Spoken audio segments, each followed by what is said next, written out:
Moncton is a city in New Brunswick. One of the major attractions in the city is the magnetic hill.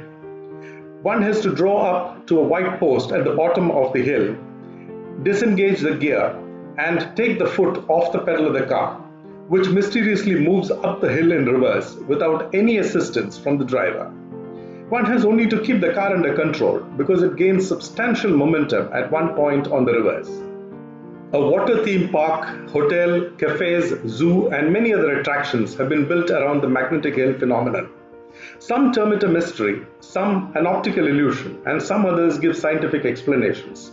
Whatever it is, it surely was an enjoyable experience, but I felt that it is not a patch on what is there near Leh in India. On the way to the Riverside Park, which lies along the Petitcodiac River, is the massive St. George Anglican Church. The church has been rebuilt 3 times since it was first completed in 1852. The Petitcodiac River is informally known as the Chocolate River. The water looks muddied and the clayey soil is invitingly chocolate in color. The inundations caused in the soil by the ebb and tide of the river is a photographer's delight. The tidal bore in the river is possibly one of the highest in the world.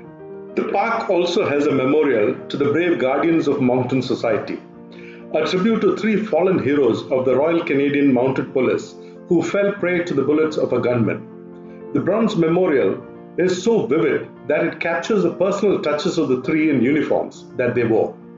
As I was walking along the Riverside Park admiring the art on display and the general cleanliness of the park, I met an elderly couple. During the course of the conversation, they asked me what the temperature in India would be. When I told them that it would hover between 35 and 40 degrees Celsius, they almost melted. If I had added the political temperature to the equation, I do not know what their reaction would have been. There was a place in the park for kids to practice their skateboarding and rollerblading skills, and many were trying out many new tricks there. I was particularly impressed by a couple of them discussing strategy and new moves. They are truly passionate about what they want to do. The Prince Edward Island was not on my initial itinerary because I didn't know that the charming province could be reached by the awesome Confederation Bridge. It was my aunt in Vancouver who prodded me to change the itinerary, and I'm eternally grateful to her for that. The Confederation Bridge is the longest bridge in the world over frozen waters. The strait freezes in winter and is the main reason for the 13-kilometer, 62-span bridge to be built in 1997. The 1.5 million vehicles that annually cross the bridge, paying a toll of nearly $50 Canadian, has justified the humongous investment on the bridge. It was a rainy day and there was very little I could do outdoors. Charlottetown, the capital of Prince Edward Island, is a historic city. The city was named after the Queen Consort of King George III. Charlottetown is known as the birthplace of the Confederation because the city hosted the Confederation Conference in 1864, which resulted in the birth of the Canadian Confederation. I rushed into and out of the waterfront, which is the most happening place in the city. I rushed to admire the lovelock installation that had numerous locks on it, signifying the large number of lovers who had sworn eternal love to each other at the installation. I wondered how many of them are still love-locked. A public piano has been placed on the waterfront too, for those who wish to try their hand at it. I also spent a few minutes at the St. Dunstan's Basilica in Praia, which is an ornate building, and its chapels and sanctum sanctorum are extremely attractive.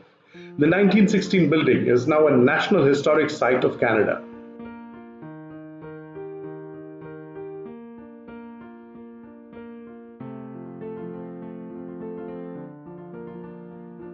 It was a pity that I couldn't spend more time in this beautiful city of Charlottetown.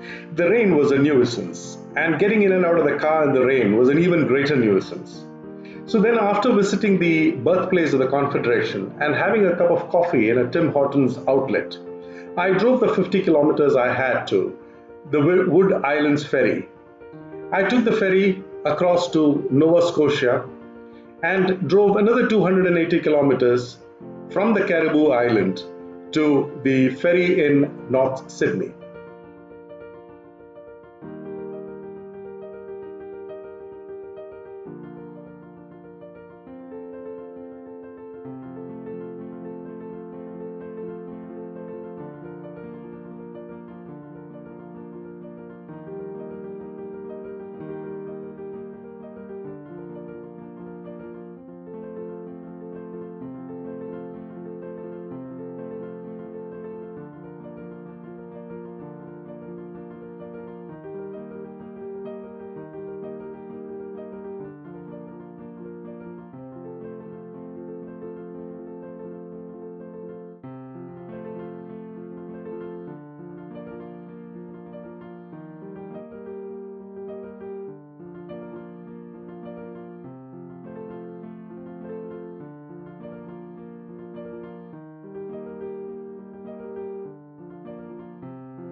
Hopewell Rocks is just a 40-kilometer deviation from Moncton. The admission per head is 10 Canadian dollars to view the rocks and to walk on the ocean floor, as they call it. I took a shuttle ride to the rocks because of the weather. Otherwise, it would have been a pleasant 15-minute walk down through winding roads to the viewing platform and the staircase that would take me down to the rocks. The tide comes in twice a day and nearly rises 40 feet. How much water comes in can be gauged well by the rather long necks of the formations. The formations are called flower pots because of the tenacious trees that cling to the top of the 40 to 70 feet formations that have been caused by tidal action over millennia along the Bay of Fundy. In fact, in 2016, one of the formations collapsed, and many are in the danger of suffering damage during the tides.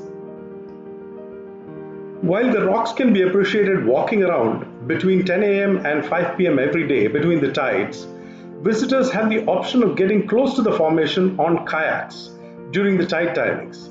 I walked around all I could, avoiding the slush and water. The misty conditions did not offer the best of views, but they were adequate enough to admire another wonder of nature.